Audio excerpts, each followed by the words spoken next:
సైంధవుడి తల ఎందుకు కింద పడకూడదు కృష్ణ, ఎంతసేపు నేను ఇలా బద్దులాడాలి చెప్పన్నాడు. ఆయన అన్నాడు, ఈ తల పొడమింపడని కాతని తొడ మీద వైచున్నది, ఆ పని విఖ్యాతంబగు పాశుపతము చేతనయగుగాక యొంట చెల్లునే మనకున్. నిన్ను కైలాసానికి తీసుకెళ్లి పాశుపత మంత్ర సిద్ధి కల్పించడానికి కారణం అర్జున ఇప్పుడు చెప్తున్నాను.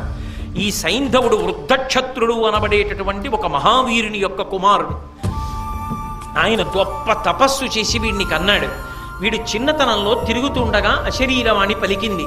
ఈ పిల్లవాడు యుద్ధం చేస్తున్నప్పుడు, అంటే పెద్దవాడైన తర్వాత యుద్ధం చేస్తున్నప్పుడు యామరపాటులో ఉండగా తల త్రుంచబడుతుంది అని పలికింది అశరీరవాణి. యామరపాటులో ఉండగా అంటే యుద్ధం లేకుండా ఏదో ఇతర విషయం మీద దృష్టి పెట్టి ఉండగా, యామరపాటులో ఉండగా తల తెగిరిపోతుందని కదా. అలా నా కొడుకు మరణిస్తాడా, అలా ఎవడైనా చంపితే వాడి తల 100 వ్రక్కలగుగాక అని వృద్ధక్షత్రుడు